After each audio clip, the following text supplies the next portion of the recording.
Okay.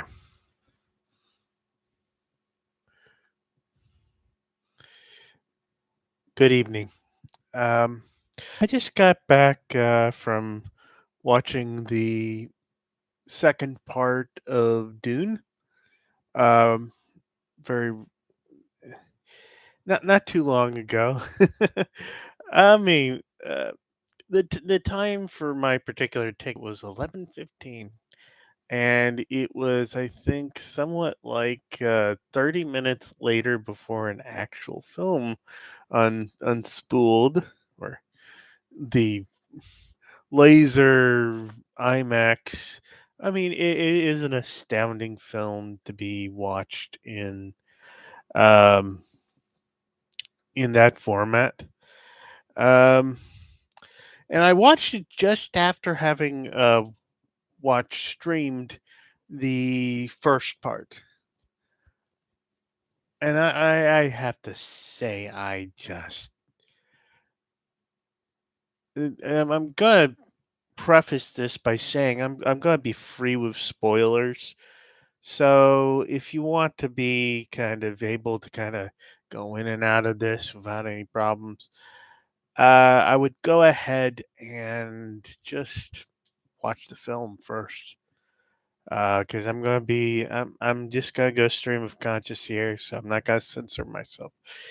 There is a part in the beginning where the Harkonnen troops, confronted by the fact that they've got a whole bunch of worms probably coming for them, they activate their suspensors and begin to just float up.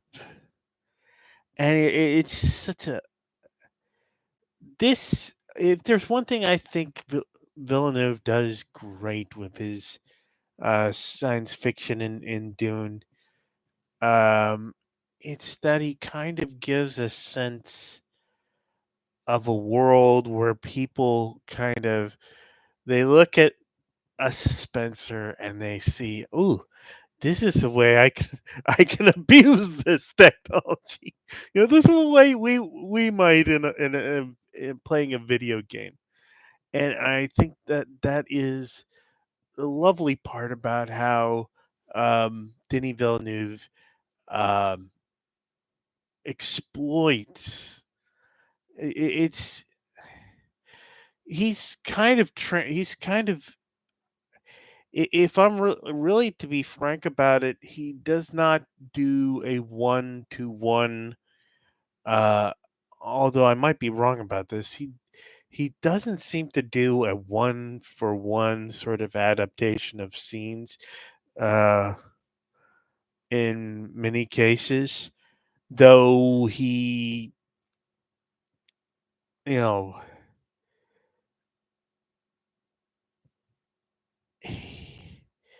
he seems to do more of what you could call an interpolation, which is to say he has the scene basically he has scenes that serve the purposes that some scenes or do in the original part of the book, and kind of it gets the meaning across, which is important is in a movie where well, for one thing, the book gets adapting a lot of I mean, when David Lynch did the infamous sort of voiceovers in if you can avoid voiceovers in a movie unless they're absolutely necessary or they add something, if you can avoid voiceovers, do so, because they seem to plague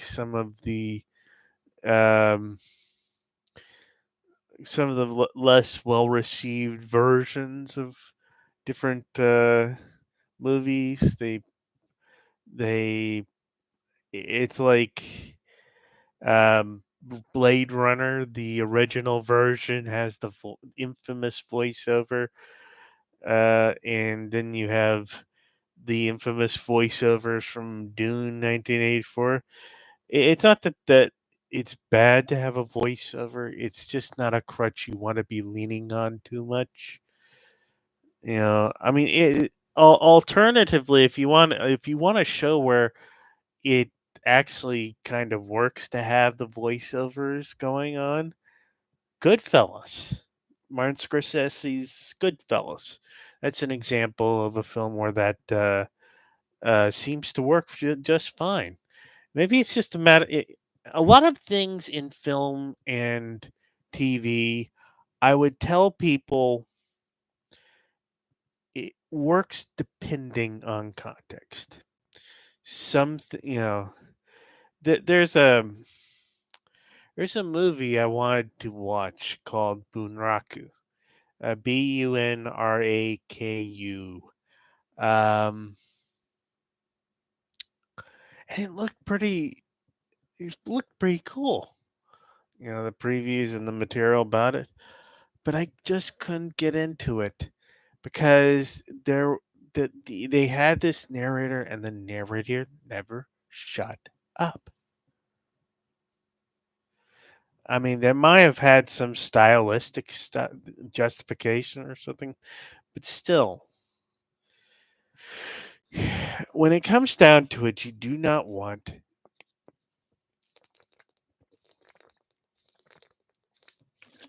to do a thing just to be doing a thing.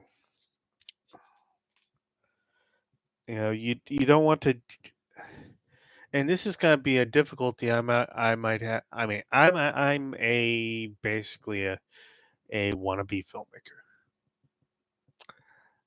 I gotten a lot of the education for it, but unfortunately, I don't know. But long story short, here they do get into the. I think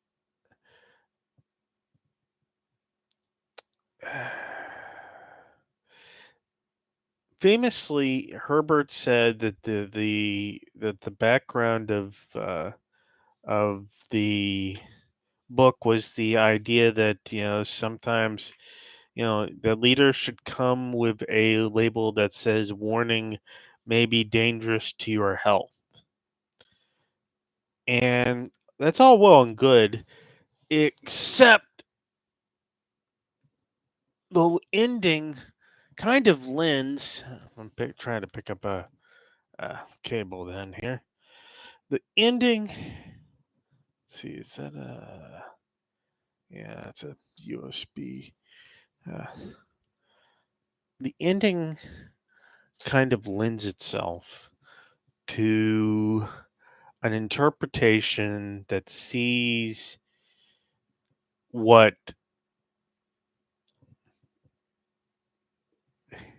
the ending of the book lends itself to a hero's, you know, climax. It's the climax of a hero's journey. And as and that kind of muddles the hero's journey. That kind of muddles the message that your messianic hero might in fact be bad for your people, that he might be exploiting your people to get what they want, that they might end up badly. And Denny Villeneuve smartly, counterpoints it. And this is going to be part of the more controversial choice, I think. Um, in that he has Channy be more of a critic, more of a dissenting voice. Sort of the familiarity breeds contempt. That she's seeing what a monster he's turning into, and how that's going to destroy her people. Um, and some might say that that's too woke. But actually that's the point. And we're not talking woke, and we're not going to be partisan about what woke means, because to a certain extent, modern politics is, I mean, look at JFK. Very much of a hero to many, but he is the guy who essentially got us, you know, into Vietnam. He essentially got us into Vietnam. How could this happen? Well, because people don't always foresee the ends to which to which their efforts go, but also because you got charismatic people who do things and folks don't always question what charismatic people do enough. And that's sort of a problem in politics, is that you have sort of you know, you need enough charisma in order to get people to unite around things, but at the same time, you need people to be skeptical. So it kind of works against, it kind of works back and forth. You know,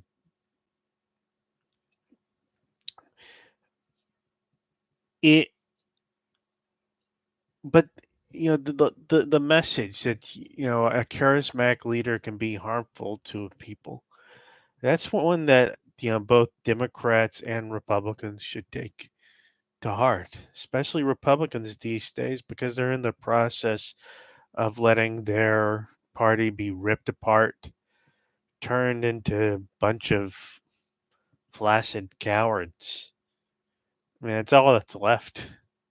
You don't have people who have real personalities. You have people who have just, gray where their guts should be. Just pools of mucky gray. And it's happened because when you put an emphasis on conformity, when you put an emphasis on fighting for a particular destiny, for a particular, uh, I need to get more stably in frame here because it's kind of, I'm trying to support myself so I'm not, sinking down into frame like this. That, a little clue for people who are doing film studies. You need to have a little bit less. You need a little bit of headroom, but not too much. Okay, so I'm back on track. Well, the you we have charismatic leaders, and we also have movements that want conformity at the expense of everything else. And I think there's been so much conformity, so much um, political um, discipline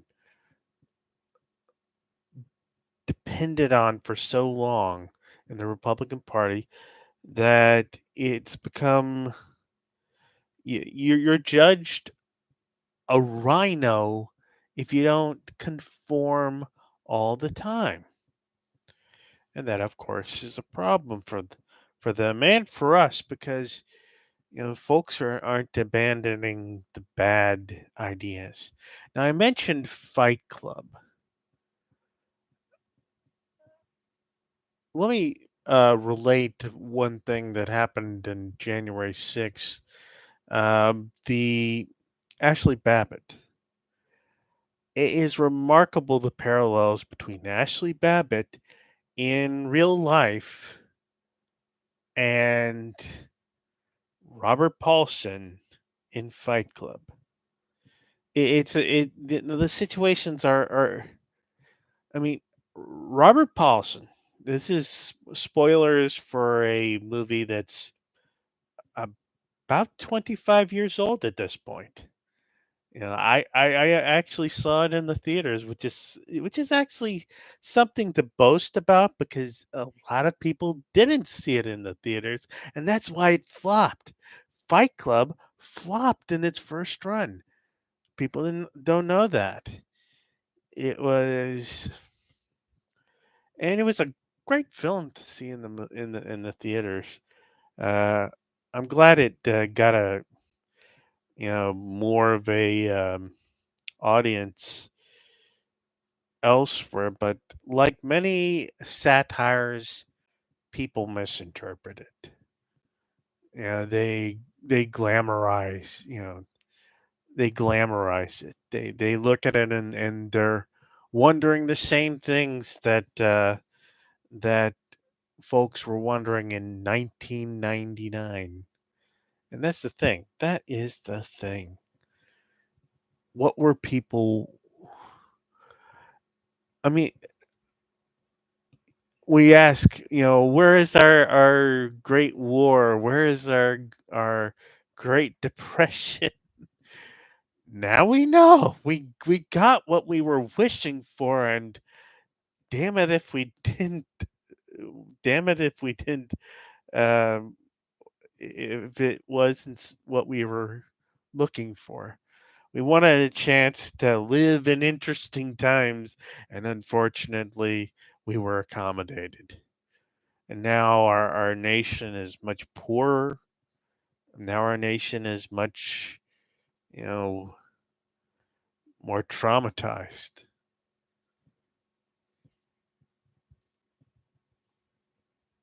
But that particular scene stays with me. That because if you really analyze it, Fight Club is it's a satire about how we've twisted up masculinity. We've made it all about being, oh, I can beat up this other guy, or I can, you know, it's become wrapped up in fantasy, and nothing encapsulates it so much like that scene in the the middle of the movie roundabout where Robert Paulson gets brought in, in a I think a body bag or something or a sheet or something. It's laid on the table and we see his brains fall out of the back of his skull. And it's like every guy, oh god. And all these people are so angry that and the narrator rightly points out you were running around in ski masks blowing things up. You idiots. What do you think was going to happen? The narrator, Edward Norton's character, is being the voice of reason here. He is telling them exactly. Now he's giving them perfect perspective on this. Why did Robert Paulson die? Well, he was running around planting bombs, causing destruction, and the cops don't are the cops gonna go, oh, they're just trying to blow up works of art? No, no, nobody the context isn't there for the cops. The cops aren't going to know that it was just targeted at the piece of modern art that you wanted to blow into blow off of its pedestal and send it rolling into the coffee shop. I mean, it sounds, like it sounds perfectly harmless if you're just taking it from the Project Mayhem point of view, which is, oh, we're just pulling this prank, we're just destroying the doing vandalism here, we're just doing. But this is the thing, the main character syndrome that so often wraps people up, where they begin to think it's uh like it's a movie. And that's one of the things. Outside of a movie, there are many things that if you did them like you did, like people did them in movies, you would rightly get arrested for. You would rightly get in trouble for, and things would, in many cases turn out to be yours. So you have this young woman, Ashley Babbitt, on January 6th, and she is with a bunch of people who decide that they're going to try and bust down a barricaded door in the Capitol. They're trying to bust down a barricade door in the Capitol, and they bust through a window. They bust through a window, and guess who's the first person through that window? Ashley Babbitt. Now, what is that cop on the other side of the window? What is that cop's context? That cop's context is that they have been listening for the past, several minutes to half an hour to more, hearing about how their fellow cops, fellow officers are going down, how they're being attacked by this mob, and that these folks are going after his principles, his security principles, the people he is sworn to protect. But you still have these people claiming, you still have these people claiming that Ashley Babbitt was murdered. Why was she murdered? Well, because this person didn't go through a checklist of things that they needed to do in order to, shoot her legitimately. I mean, long story short, what do you put yourself in the shoes of the cop.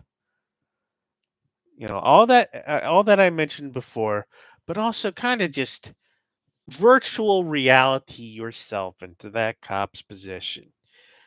What you have is a bunch of loud, obnoxious people who have been battering at, who have been trying to knock down the freaking door, have been busting through the windows. These people have not exactly been demonstrating a lack of violence. They have been demonstrating themselves to be very, very much violent. So what happens when somebody who is violent jumps through the door and begins to starts moving towards the people that you're supposed to protect? Are you going to simply assume, oh, it's just going to be that one person? It's just going to be Ashley Babbitt.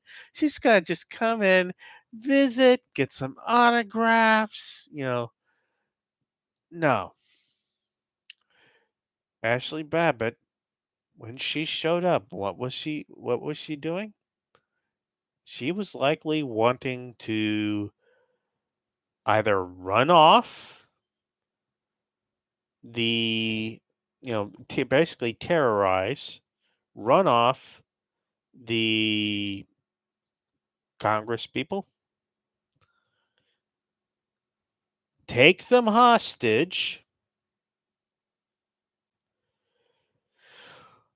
or kill them. Now you're saying, oh, but she was unarmed. Well, she had a backpack on.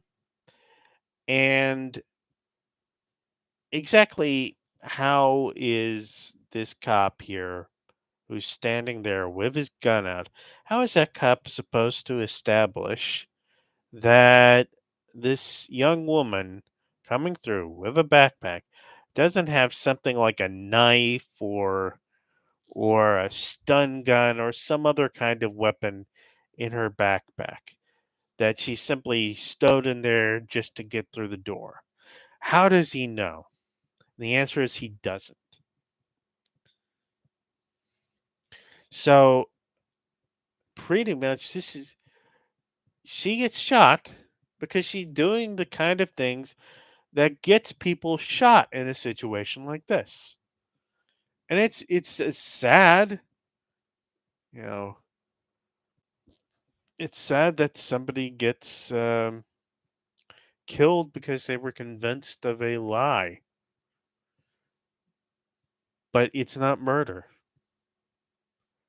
When you act like that, when you terrorize, when you attempt to take hostages, when you make like you're going to kill people, what do you think happens? This is the thing people need to get out their head, out of the hero's journey, at least out of it as far as it being something that they are guaranteed to follow, that they are personally, that they are the hero of the story, and therefore, whatever they do that fits that schema, that fits that particular path, will count as that in reality. No, it doesn't. Somebody can follow the hero's journey path in their own mind, but being end up being the villain.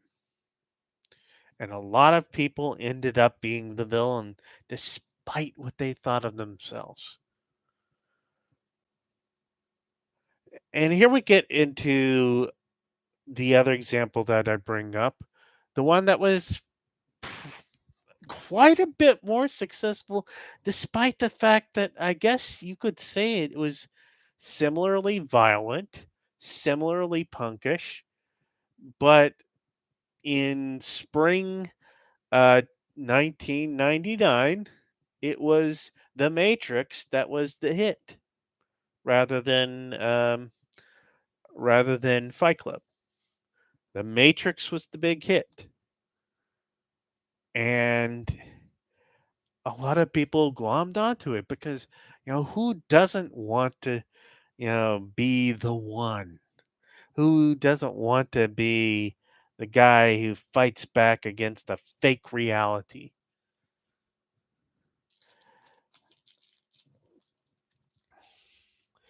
And it's something that gets addressed, I think, in later sequels, which didn't perform as well, and probably because they did kind of muddy things up with nuance.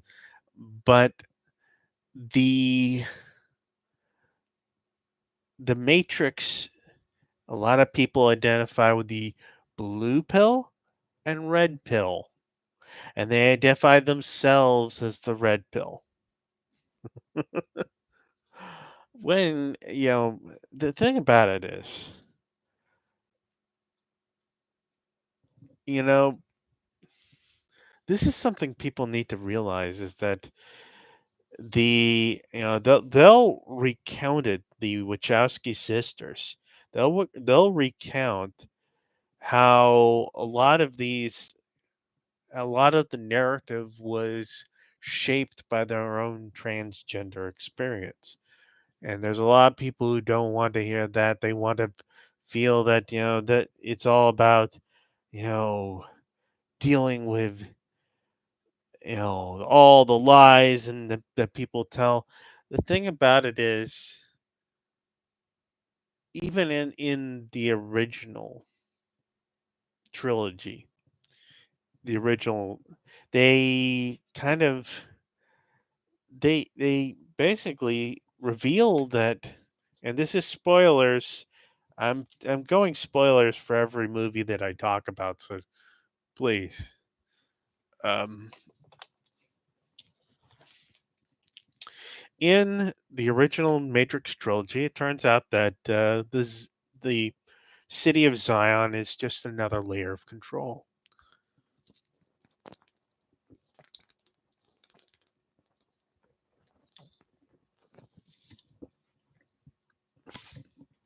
Uh, it turns out it's another layer of control that basically what's happened every time is that the one frees a whole bunch of people from the Matrix who weren't accepting the program and were causing trouble because of that, and that lets the system run for a little while. But eventually, it gets to a point where basically the whole system has to get rebooted, and they just start from scratch um, with everybody in there and a few people brought back to uh, become the new inhabitants of Zion. And basically, it's been several cycles worth of this, several cycles worth of, you know, having the one emerge in the Matrix, freeing a bunch of people, and then those bunches of people get killed off, and the one picks a number of people to be to repopulate Zion from that point. So as it turns out, the red pill is a lie. The red pill turns out to be a lie. The red pill, blue pill, but it was never about the red pill and blue pill. It wasn't about there are people who are, are all authentic and people who are all inauthentic. In fact, as it turns out, it's not about authenticity to somebody else's program. It is about authenticity to yourself, being authentic to who you truly are. And that's something that would resonate for two trans women, which is essentially what these creators were, even as they were making this iconic film and the trilogy that followed.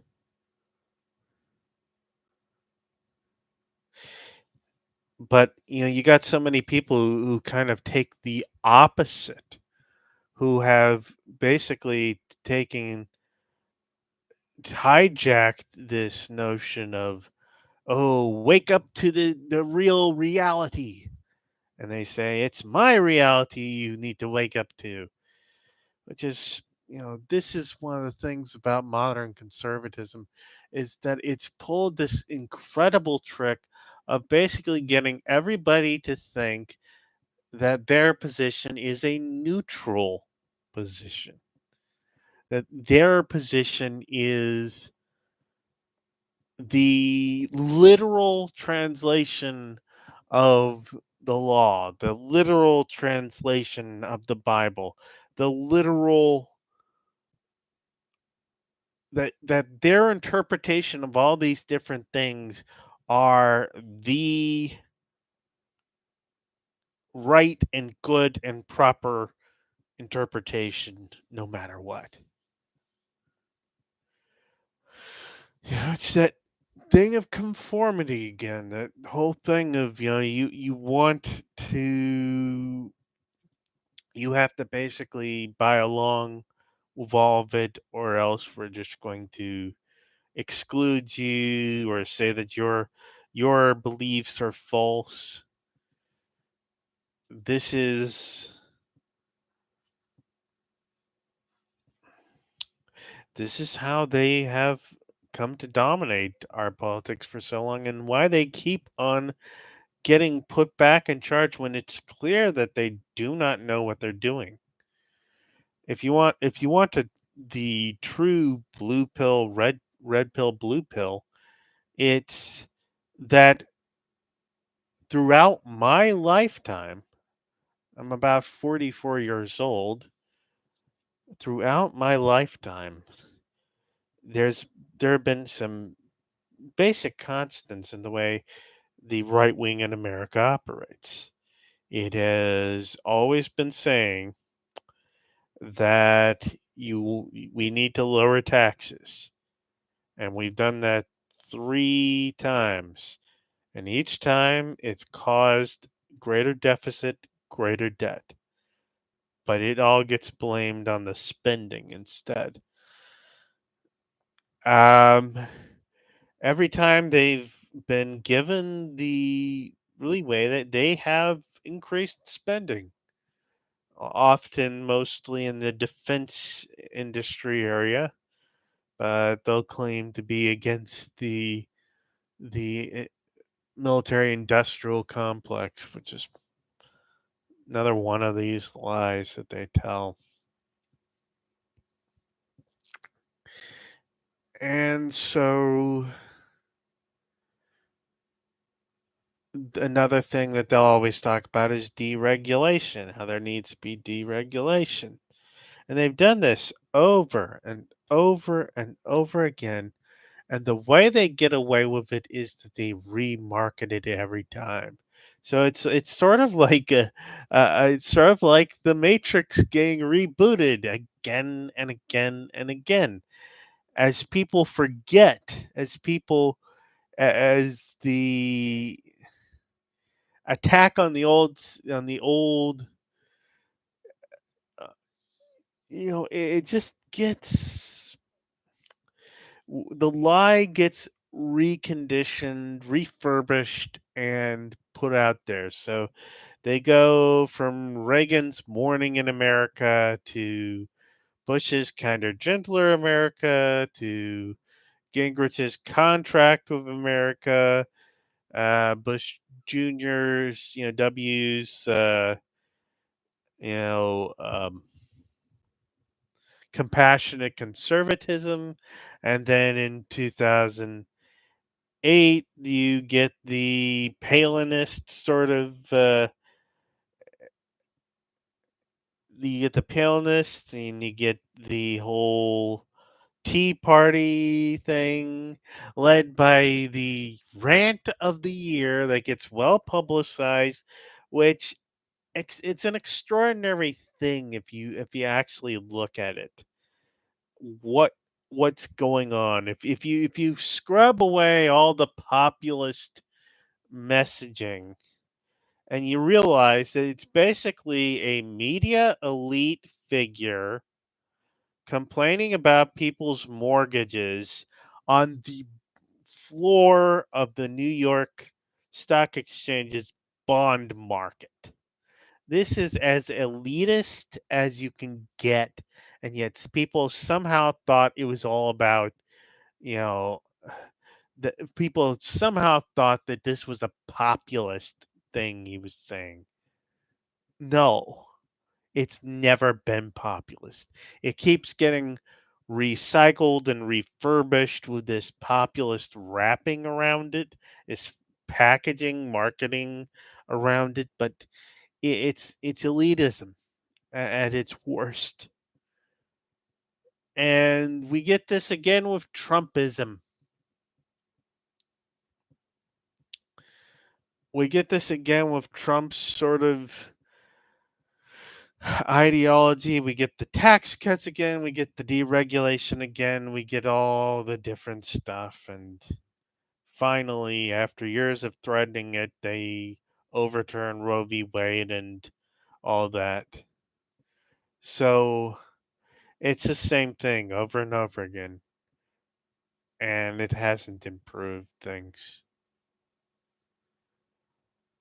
The matrix keeps on getting recycled, and we keep on getting stuck back in there, and we end up, having, somebody comes along that brings, that takes people out of the matrix and brings them to Zion, but then that all gets swallowed up again. And people do it because they are confusing novelty with change. What is the difference between novelty and change? Well, you can make something that isn't really a change seem novel if you wrap it up in the right, marketing and packaging. But change itself, how do you get change? Well, you make choices. If anything, what is Neo's choice. There is so much in the original Matrix and in other Matrix films that revolves around people making actual choices. I mean, you get. I mean, Neo basically has to choose to be the one. He has to choose to believe that he is the one. He can't just blunder into it half-heartedly. He has to be. He has to fully identify himself as being this figure for him to actually take advantage of the powers that the figure offers. So,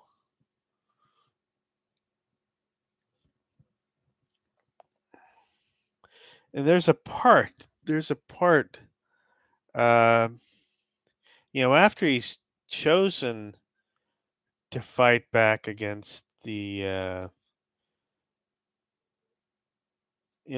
are so many choices he makes. The choice he makes to go after, um, the choice he makes to go back in the Matrix to go after Morpheus, the choice he makes um, to confront the agents rather than run away, keep running away from them. The choices he makes to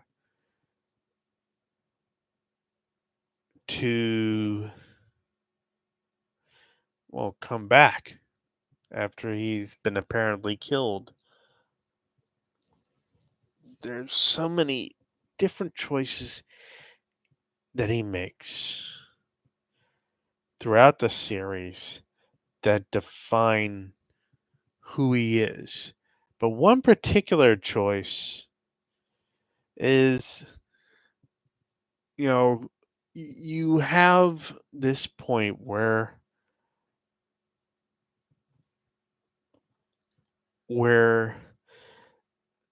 Agent Smith keeps on, saying, "Mr. Anderson, Mr. Anderson," keeps on referring to him by that name, and at long last, he gets sick of it, and he basically jumps himself, before he jumps himself up into the roof of the train tunnel, he he growls, "My name is Neo." He is insisting on his acquired name in the place of his old dead name, the name that he was, just born into as this false being. His name is Neo. And that choice for identity is what frees him from being called Mr. Anderson in that context. This is how he asserts that he is no longer this, you know,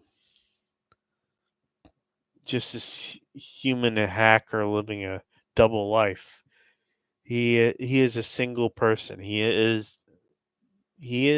Neo, the guy who was taken out of the Matrix.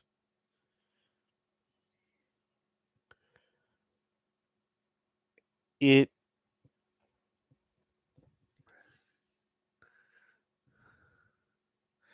There's so much about it, that folks talk about wokeness in the movies. The thing they don't get is that these it's they like to think that their opposition's politics are all tyrannical, and that they like it when people, you know take over and do bad things. What they don't realize is that, and what the other side doesn't realize, they're the Democrats and the Republicans alike, they don't realize that folks generally like certain attributes in heroes. They generally like freedom. They generally like this, then the other. It's not that people are not people are not built of endless differences. They have similarities. We share certain values as Americans, and we should recognize that. So we come back for full circle to Villeneuve's to his amazing science fiction film, and I just have to say that I think there are gonna be some. You know, I've literally heard people refer to Donald Trump as a god emperor. And I'm sure they're doing it because it sounds good, but do they realize that the god emperor in question is this absolutely despotic dictator who essentially let a whole bunch of sandworm larvae cover his body, and which eventually turned him into this half person, half worm like creature. And this is how he starts the book. Again, spoilers, but you know, but in the God Emperor of Dune, this God Emperor is basically despotic dictator. Is basically snuffed out all freedom through the golden path. He is locked together. He is locked up. So much of the choices, so many of the choices that people had towards, you know, to get them all going down the golden path. And they're calling their leader, Donald Trump, God Emperor. Probably because it sounds cool. It's sort of like the joke in True Lies. He calls himself the Sand Spider. Why? I think because he thinks it sounds scary. It's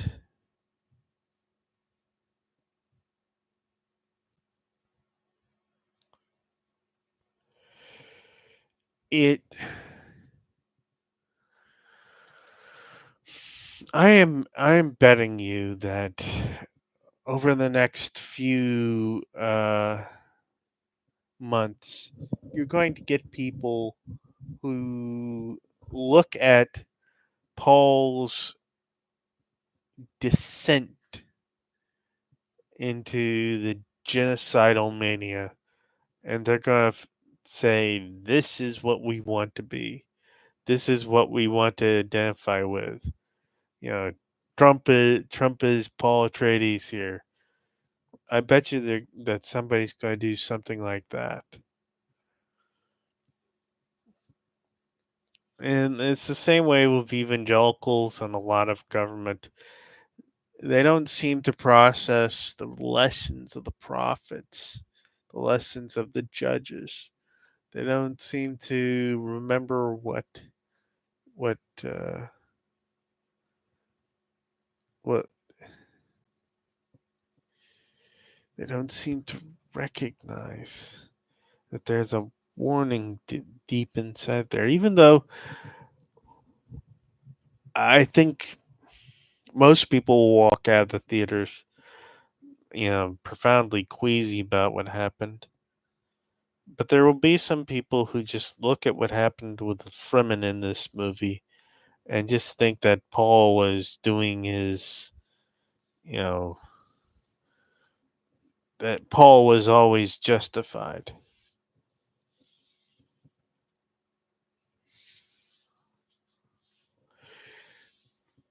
And they're going to do this because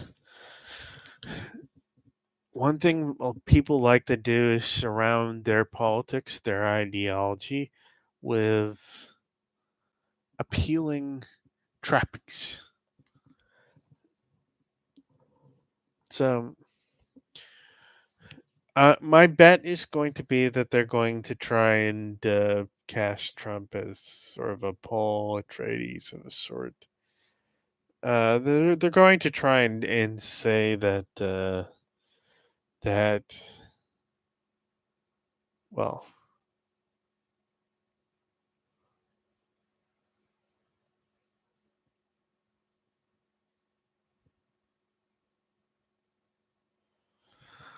yeah, I'm sorry, I'm running out of energy here, but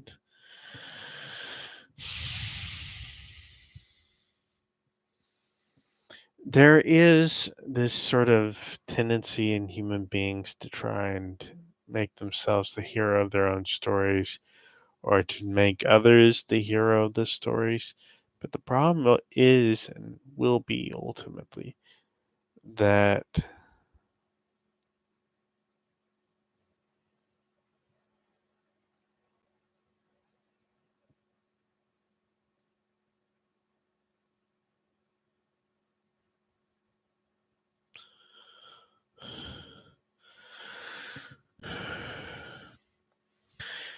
the thing about it is we have to kind of step back and realize that we're not always the hero of the story we're in. That we can be the bad guy, that we can be the person who fails. That so my question to you is how do we succeed?